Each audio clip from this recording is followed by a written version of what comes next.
श्री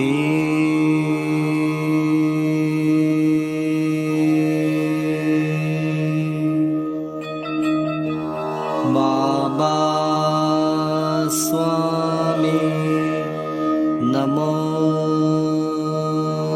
नमः।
सभी पुण्यात्माओं को मेरा नमस्कार।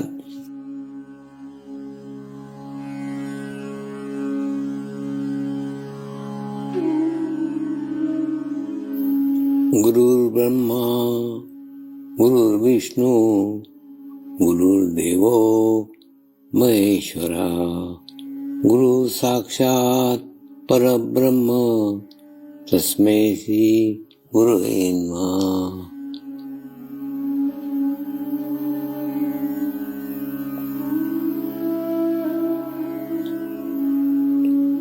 ध्यान की उस स्थिति में जाएंगे जहाँ शरीर भाव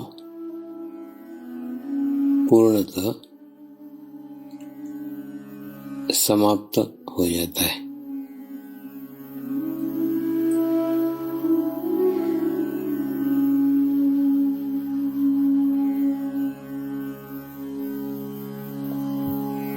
अपने पूरे शरीर को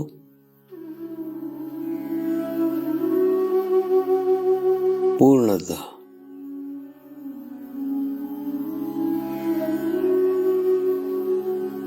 शिथिल छोड़ देंगे,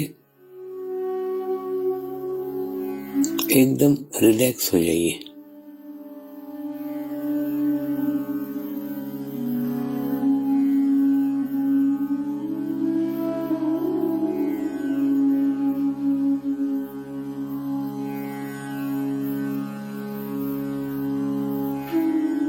मेरे साथ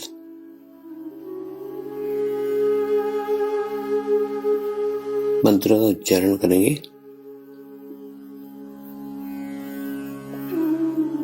मैं एक पवित्र आत्मा हूँ।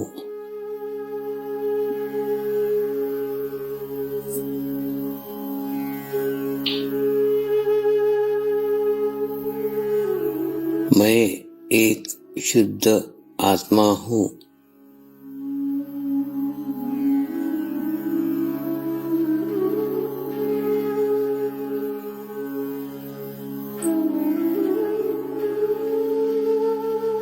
मैं एक पवित्र आत्मा हूँ।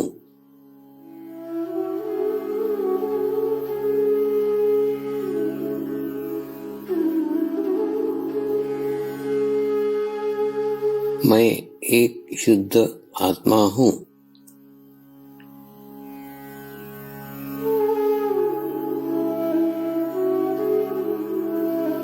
मैं एक पवित्र आत्मा हूँ।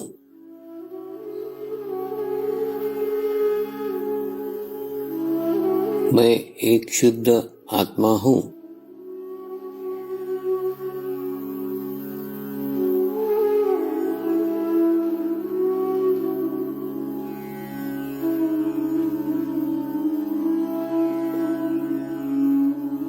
अब इसी आत्मा भाव को बनाए रखते हुए गुरु मंत्र का उच्चारण करेंगे।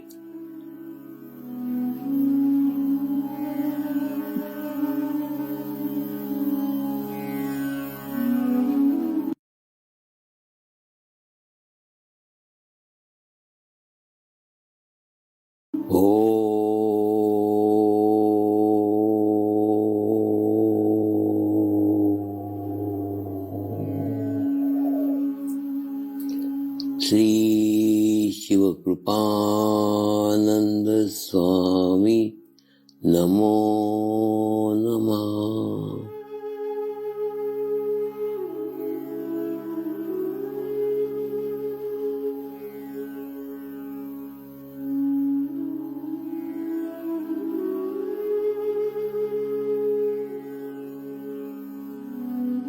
ओम श्री शिव कृपानंद स्वामी नमो नमः।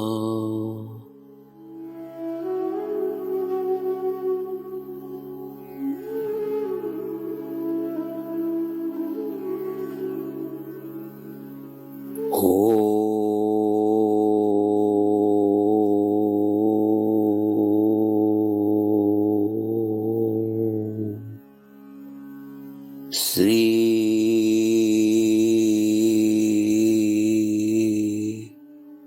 शिव कृपानंद स्वामी नमो नमः।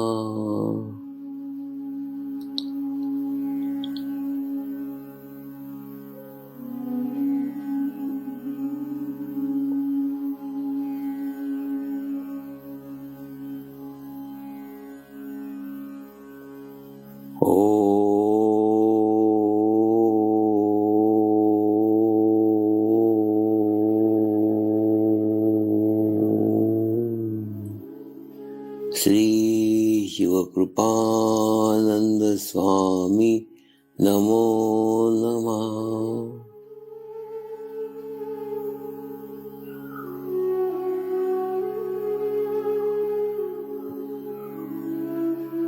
ओम श्री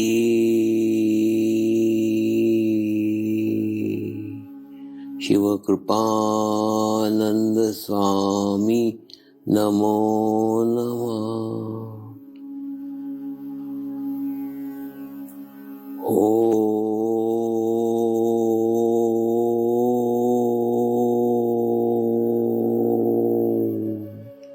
श्री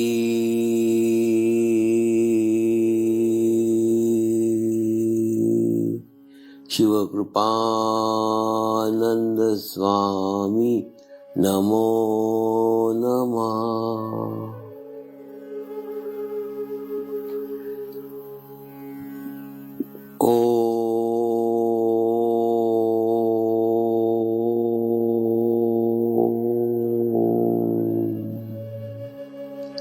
श्री शिव कृपानंद स्वामी नमो नमः।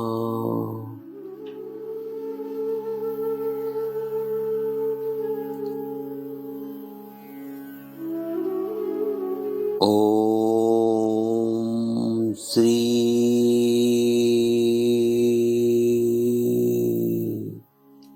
शिव कृपानंद स्वामी नमो नमः।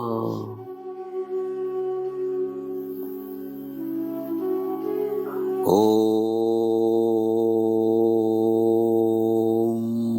श्री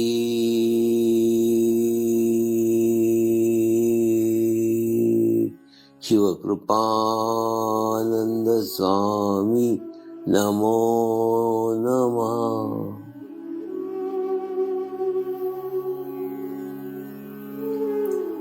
अब आप अपना चित्त सहस्त्रार पर रख के थोड़ी देर के लिए ध्यान में जाएंगे।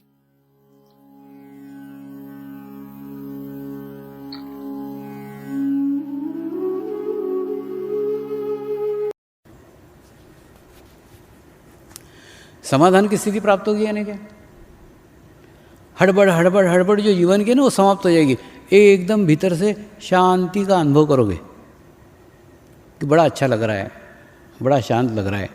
और जब शांत रहोगे ना तो समझ लो खाना खा रहे हैं, समझ लो दाल को पी रहे हो तो दाल का स्वाद ग्रहण करोगे, सब्जी को खा रहे हो तो सब्जी का टेस्ट आएगा, रोटी खा रहे हो तो रोटी का टेस्ट आएगा। यानी जो भी आप कर रहे हो कर्म, उस कर्म का आनंद लोगे, उसको एंजॉय करोगे।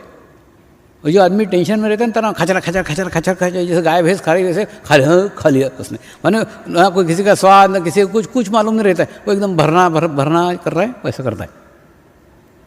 तो प्रेजेंट में रहो ना, वर्तमान में रहो, सब चीज़ को एंजॉय करो। कोई सीन देख रहे हो, कोई समुद्र किनारा देख रहे हो, उसको एंजॉय करो, कैसी लहरें उठ रही है, कैसे जा रही है, कैसे वहाँ ये क्या बोलते हैं खेकड़े उड़ रहे हैं, वो देखो, मच्छियाँ उछल रही है, वो देखो। माने जो वहाँ के सीन है, उस सीन का, उस स्थान का, उसका आनंद लो। लेकिन उसका आनंद तब लोगे प्रकृति से समरस हो। शॉर्ट में कहने का, प्रकृति से समरस हो।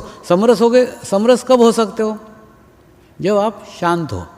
आप शांत कब रह सकते हो? जब प्रकृति के सानिध्य में हो। प्रकृति के सानिध्य में कब रह सकते हो? जब आप ध्यान करते हो, आप मेडिटेशन करते हो, आपका चित्त शुद्ध है, आपका चित्त पवित्र है।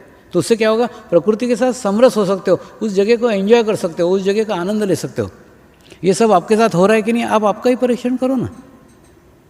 दूसरा, जो आपके भीतर एक ब्रह्मनाद है, कल भी मैंने बताया था, वो नाद आपको सुनाई आता है क्या? मैं एक एग्जांपल बताता हूँ। जैसे ये हॉल है कि नहीं, ये हॉल के जैसी स्थिति में अगर बीचों बीच एक आदमी खड़ा हो जाए और वास्तव में उसकी स्थिति अच्छी है तो उसको ब्रह्मनाद सुनाई आएगा। जैसे एक क्या बोलते हैं ना, एक बहुत बड़ी खाली जगह है, उस खाली जगह के बीचों बीच जैसे आप बीच में पहुँचे। और दूसरा, ये महसूस नहीं होता, ऐसा नहीं, आपको भी होता है, लेकिन आपका ध्यान उस तरफ जाता नहीं है। कई लोगों की ऐसी स्थिति है कि उनको महसूस होता है लेकिन उनको मालूम नहीं कि वो ये है। एक साउंड, एक नाद आपको सुनाएगा। कब सुनाएगा? जब आपके आसपास के परिसर में कोई भी व्यक्ति नहीं हो, आपके आसपास में कोई भी मनुष्य नहीं हो, तो आपको बराबर सुनाएगा। और सुनने के बाद में वो सुनते ही रहना चाहिए, वो सदैव आते ही रहना चाहिए। हर दफ़े माने उसके साउंड से एक आनंद मिलता है, एक सेटिस्फेक्शन मिलता है, एक तृप्ति मिलती। बस ऐसा लगता बस वही सुनते रहना चाहिए, वही सुनते रहना चाहिए, वही सुनते रहना। और दूसरा, एकदम आपका कोई करीब वाला भी, आपका पास वाला भी, कोई भी व्यक्ति आपको बुलाने के लिए आता है, तुरंत तो वो लिंक टूट जाएगी। कोई भी आपके आभामंडल के अंदर, कोई भी आपके ओरा के अंदर प्रवेश करता है तो वो लिंक टूट जाएगी और फिर वो आना बंद हो जाएगा। तो ये आप आपका ही परीक्षण करो ना। क्या होता है, अभी साधक संख्या दिन प्रतिदिन बढ़ रही है, आप प्रश्न पूछते हो, सब प्रश्नों के उत्तर देने के लिए भी टाइम नहीं है। इतना 3.25 घंटा दिया तो भी प्रश्न के उत्तर रह गए। लेकिन मुझे ऐसा लगा कि ये प्रश्न बहुत महत्वपूर्ण है, ये एक मापदंड है, ये एक थर्मामीटर है, ये प्रत्येक के पास अपना होना चाहिए। कम से कम स्थिति तो मालूम पड़े। दूसरा, बार बार मैं आध्यात्मिक स्थिति क्यों बोलते रहता हूँ? इसलिए बोलते रहता हूँ कि ये मेरे जीवन का सार है। मेरा पूरा विश्वास है कि आध्यात्मिक स्थिति जिस व्यक्ति की हो, उस व्यक्ति के जीवन में कभी कोई समस्या नहीं रहती, कभी कोई प्रॉब्लम नहीं रहती, उसको सब चीज़ उपलब्ध रहती है। वो किसी चीज़ में नहीं रहता, लेकिन उसके पास में सब चीज़ें रहती है। मैं मेरा ही उदाहरण बताता हूँ। जंगलों के अंदर जब रहता था ना, तो आसपास के जंगलों के सबसे अच्छे फल, सबसे अच्छे फ्रूट्स रानियां खुद अपने हाथों से तोड़ करके टोकरी में सर पर रख करके लेके आती थी कि मेरे बगीचे का सर्वश्रेष्ठ फल स्वामी जी को दूंगी। ये भाव उनको क्यों लगा? इसी लगा क्योंकि वो आध्यात्मिक स्थिति बनाई थी। उस आध्यात्मिक स्थिति के कारण उनको वो ऐसा महसूस हुआ। तो जंगल में था तो जंगल की सब अच्छी चीज़ें पास में थी। आज समाज में हूँ तो समाज की भी सब अच्छी चीज़ें ये आपको ऑटोमेटिकली उपलब्ध हो जाती है।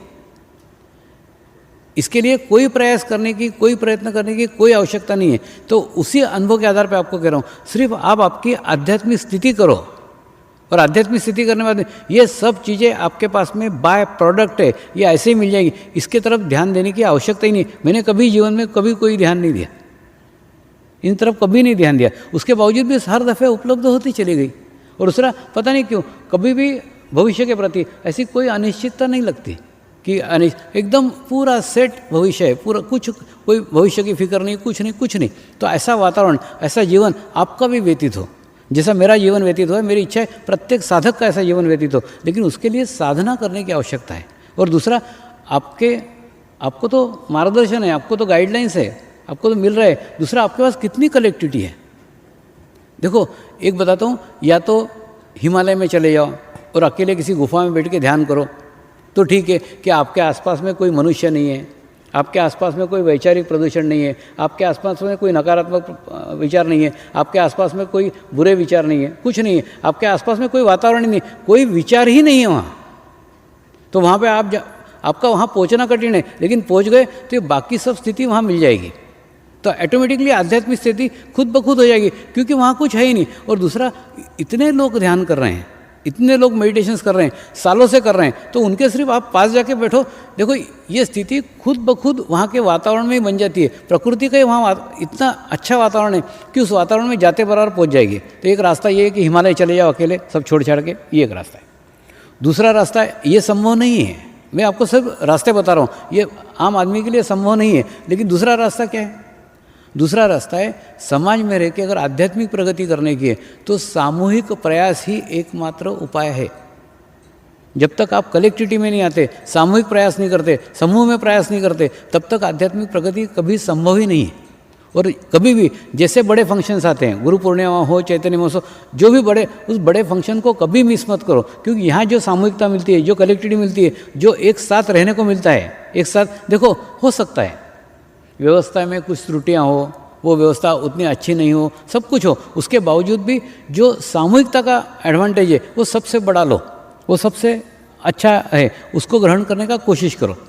तो अब आपका देखो कि अगर आध्यात्मिक प्रगति करने की है तो वो प्रोग्रेस करने के लिए आपको सेंटर पे ही जाना पड़ेगा। सेंटर पे जितने जाओगे उतनी कलेक्टिविटी में रहोगे, सामूहिकता में रहोगे, और जितने सामूहिकता में रहोगे समाज में रह के अगर प्रगति करने का है तो एकमात्र उपाय है कि सेंटर के अलावा दूसरा रास्ता ही नहीं है। और दूसरा, हो सकता है गुरु पूर्णिमा साल में एक बार आए, पास के 4 सेंटर मिलके कोई फंक्शन कर सकते हैं, एक जिले के लोग मिलकर के सेंटर कर सकते हैं, एक प्रदेश के लोग मिलकर के फंक्शन कर सकते हैं। जब ऐसे अलग अलग फंक्शन होते हैं कि नहीं, कभी स्त्रियों का सम्मेलन होता है, कुछ होता है, मुझे बहुत अच्छा लगता है। कभी भी कुछ साधक मिल करके कार्य कर रहे हैं, मुझे बहुत खुशी होती है, मुझे बहुत प्रसन्नता होती है, क्योंकि तब मैं वहाँ रहता हूँ। तो ऐसी कलेक्टिविटी आप जोड़ो ना, धीरे धीरे जोड़ो। गत माह में अमेरिका के और कनाडा के, देखो कनाडा बहुत बड़ा देश है, अमेरिका बहुत बड़ा देश है, और दोनों देशों में बहुत सारे साधक हैं। और मैं अमेरिका नहीं जाता हूँ, मैं कनाडा जाता हूँ, इसलिए अमेरिका से लोग बस भर भर के आए थे कनाडा में, और कनाडा में आके बहुत बड़ा गैदरिंग हुआ था। तो ठीक उसी प्रकार से इस बार कनाडा के लोग अमेरिका गए थे, मैंने उनको बता के रखा था, एक फंक्शन कनाडा में किया करो, एक फंक्शन अमेरिका में करो। कभी अमेरिका के लोग कनाडा में आए, कभी कनाडा के लोग अमेरिका में जाए। तो इस बार सब लोग कनाडा के अमेरिका में गए थे, और कनाडा और अमेरिका ने दोनों ने मिलकर संयुक्त कार्यक्रम किया था, और गए माह में बहुत अच्छा कार्यक्रम हुआ। तो ऐसे आसपास के देश मिलकर करो, एक देश के लोग मिलकर करो, प्रांत के लोग। देखो मैं एक बताऊं क्या, जैसे कई लोग ये आजीवन में जो बच्चे आए ना, ये आजीवन के बच्चों के ये बोलते हैं, स्वामी जी वो तुम्हारे आजीवन का बच्चा है ना, इसमें ये कमी है, इसमें ये दोष है, उसमें इसको ये नहीं आता है, वो इसका ये ठीक से नहीं करता है, उसका वो ठीक नहीं करता है। मैं उनको तो कुछ नहीं कहता, लेकिन मन में क्या सोचता हूँ बताता हूँ। मेरे को परमात्मा ने, मैं पत्ते खेलने बैठा हूँ, और पत्ते खेलते समय मेरे को परमात्मा ने अगर दुर्री और तिर्री दी है तो मैं दुर्री और तिर्री से पूरा गेम खेलूंगा, गेम छोड़ करके नहीं जाऊंगा।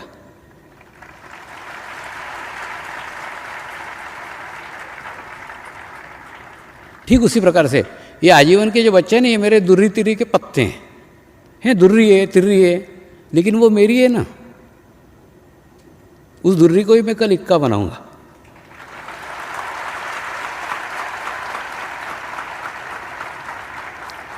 भविष्य के ये नंदी है, इन तक पहुँचे बिना महादेव तक पहुँचा नहीं जा सकता।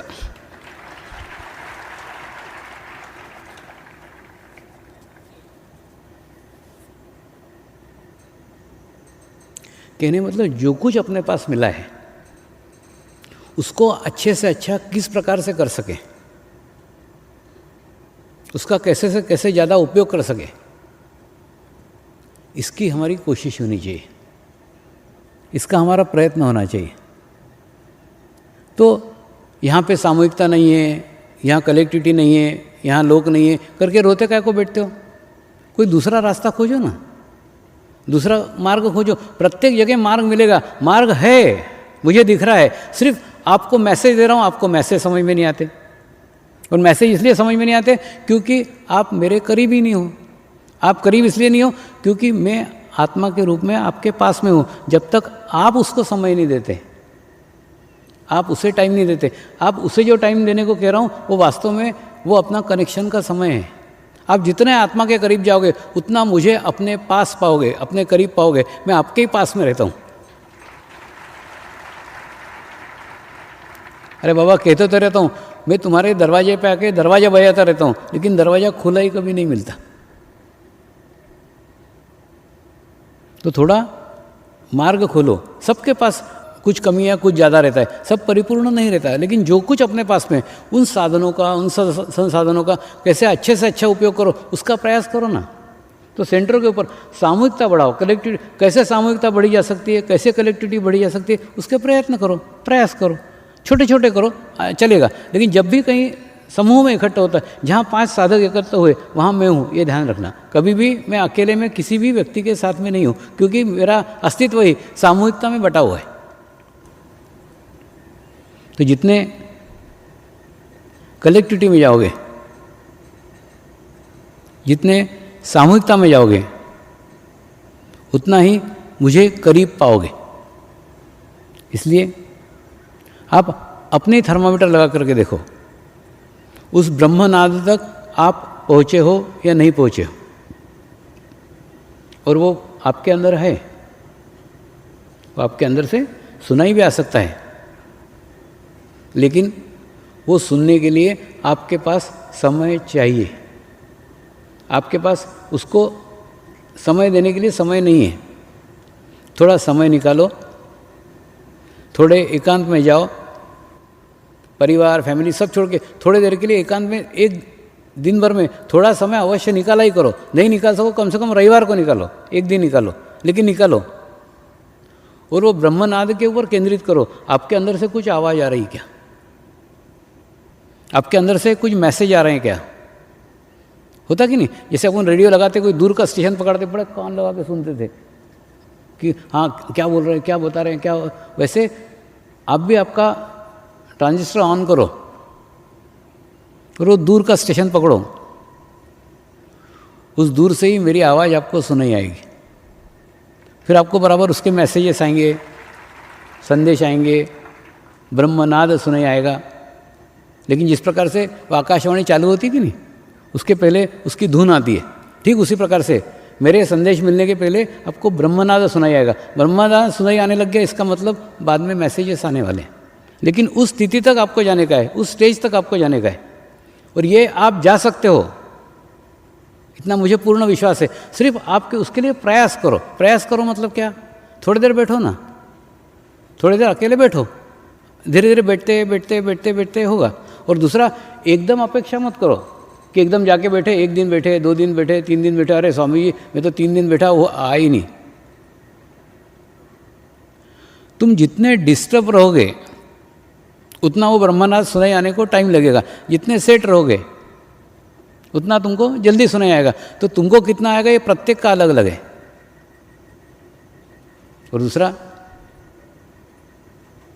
प्रत्येक के शारीरिक स्थिति के अनुसार, प्रत्येक के मानसिक स्थिति के अनुसार इसको कम या अधिक समय लग सकता है। सूर्योदय के समय अगर आप सूर्योदय के 15 मिनट पूर्व और सूर्योदय के 15 मिनट बाद आधे घंटे भी गुरु मंत्र का जाप करते हुए सूर्य की तरफ मुँह करके बैठे, तो ये ब्रह्मनाद इस आधे घंटे के दौरान ही आपको सुनाई आएगा। चलो प्रयोग ही करके देखते हैं। प्रयोग से क्या जाता है, ऐसा सोच करके कोई प्रयोग भी करके देखे तो भी एक विशिष्ट अनुभूति, विशिष्ट नाद आपको सुनाई आएगा। ये ब्रह्मनाद सुनने के लिए मैं आपको इसलिए कह रहा हूँ कि मैं चाहता हूँ आपके भीतर का ही गुरु तत्व संपूर्णतः जागृत हो जाए, क्योंकि यह वर्ष जागृति का वर्ष है। इस जागृति के वर्ष में आपके ही गुरु हो जाना चाहिए, और आपको ही आपका गुरु होने के लिए इस ब्रह्मनाद को सुनने की आवश्यकता है। कई बार ब्रह्मनाद सुनाई आने के बाद भी साधक ये समझ ही नहीं पाते कि वो ब्रह्मनाद है, वो भीतर से ही सुनाई आ रहा है। वो सोचते रहते हैं दूर कहीं कोई मशीन चल रही है, दूर कहीं आवाज़ हो रही है, दूर कहीं कुछ बज रहा है, शायद ये उसी का आवाज़ है। लेकिन वास्तव में ऐसा कुछ नहीं होता। ये आवाज़, ये नाद केवल आप ही रिक्त हो जाने के कारण, आप ही खाली हो जाने के कारण, आप ही निखालस हो जाने के कारण आपके ही भीतर से सुनाई आना शुरू हो जाता है। ये ठीक वैसा ही है जैसे कई बार हृदय चक्र विकसित हो जाने के बाद आपको आपके ही भीतर से चंदन की खुशबू अनुभव होने लग जाती है। लेकिन ये खुशबू आपने जीवन में कभी ली नहीं होती। इस प्रकार की कभी खुशबू होती है, इसका आपको अनुभव नहीं होता, तो आप तुरंत अपने बुद्धि को दौड़ाते हैं, तुरंत आसपास झांकने लग जाते हैं कि कौन चंदन का इत्र लगा के आया है, चंदन की खुशबू कहाँ से आ रही है।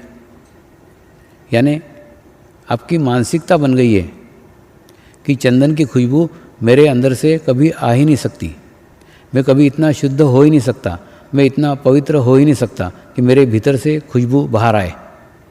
आप सदैव उस खुशबू को बाहर तलाशते रहते हो। ठीक उसी प्रकार से ये ब्रह्मनाद भी आपको कभी कभी सुनाई भी आता है, तो भी आप कल्पना नहीं कर सकते कि आपके अंदर से सुनाई आ सकता है। आप उसे बाहर खोजते हो, बाहर ढूंढते हो, क्योंकि सदैव एक आदत सी लग गई है सब कुछ बाहर खोजना, बाहर ढूंढना। उसी बाहर ढूंढने को, उसी बाहर की खोज को भीतर ले जाने का कार्य समर्पण ध्यान का है। और दुनिया में यह एकमात्र मार्ग है, एकमात्र रास्ता है जिस रास्ते से भीतर की यात्रा की जा सकती है। बाकी सारे बाहर के मार्ग हैं। बाहर का ज्ञान देंगे, दूसरों का ज्ञान देंगे, दूसरे का नॉलेज देंगे, नए नए आविष्कार आएंगे, वो आपको ये जानकारी देंगे, वो जानकारी देंगे, दूसरों की जानकारी देंगे।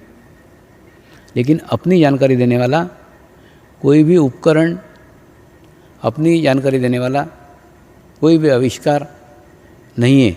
इसलिए इसके लिए आपको ही मेहनत करना पड़ेगी, आपको ही प्रयास करना पड़ेंगे और अपने ही भीतर के ब्रह्मनाद को सुनना पड़ेगा। लेकिन इस सब के लिए समय चाहिए। आपको आपके पूरे, समझ लो सुबह 6 बजे उठते हो तो 5 बजे उठो, 5 बजे उठते हो तो 4 बजे उठो। एक थोड़ा समय अपने लिए निकालो ना।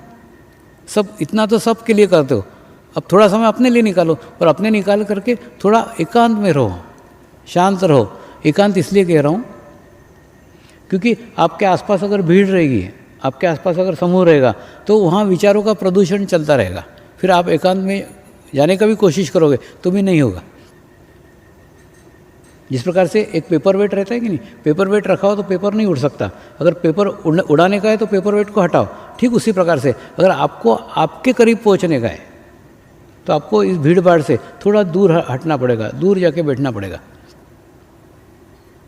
लेकिन उसके लिए थोड़े अभ्यास की आवश्यकता है, थोड़े प्रैक्टिस की आवश्यकता है, थोड़ी साधना की आवश्यकता है। एकदम तुरंत ये संभव नहीं है, लेकिन सूर्योदय का समय उसके लिए अत्यंत उपयुक्त, अत्यंत उचित है। उस समय ये प्रक्रिया आप करके देख सकते हो। और दूसरा, अब इस थर्मामीटर से आप अपनी खुद की स्थिति जान सकते हो, आपकी कैसी स्थिति है, आपकी कौन सी परिस्थिति है। तो इन सब थर्मामीटरों को आप अपने जीवन में लगाओ और अपना अवलोकन करो, अब किस सीढ़ी के ऊपर है, हम किस स्टेप के ऊपर है। सिर्फ नियमित ध्यान करना पर्याप्त नहीं है, उसके साथ साथ हमारा संबंध आत्मा के साथ होना चाहिए। थोड़ा समय, थोड़ा टाइम हमें हमारे लिए देना पड़ेगा। अगर ऐसा करेंगे तो मेरे ख्याल से इस गुरु पूर्णिमा को सही अर्थों में आपने सार्थक किया, ऐसा मुझे लगेगा। तो इस गुरु पूर्णिमा का एक ही मैसेज है, थोड़ा समय अपने आत्मा के लिए दो, थोड़ा समय अपने एकांत के लिए दो और अपना खुद का परीक्षण करते रहो, अपना खुद का निरीक्षण करते रहो कि हम कहाँ तक पहुँचे हैं। और दूसरा, ये मैसेजेस लिख करके देने से अच्छा है कि वो मैसेजेस आप अंदर से ग्रहण करो, बराबर आपको मैसेजेस मिलेंगे।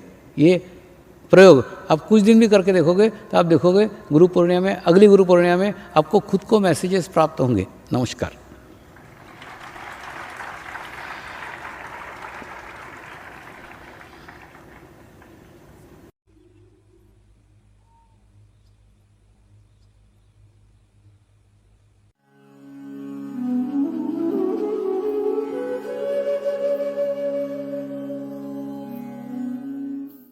अब हम प्रार्थना करेंगे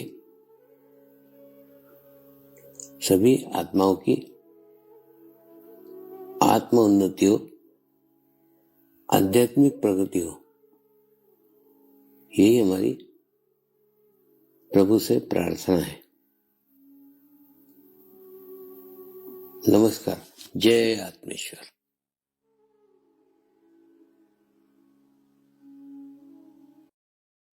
शांति पाठ करेंगे। ओम द्योः शांति अंतरिक्षगम शांति पृथ्वी शांति रापः शांतिरौषधयः शांति वनस्पतयः शांति विश्वे देवाः शांति ब्रह्म शांति सर्वगं शांति शांतिरेव शांति क्षमा शांतिरेधि। ओम शांति शांति शांति सर्वारिष्ट सुशांतिर्भवतु।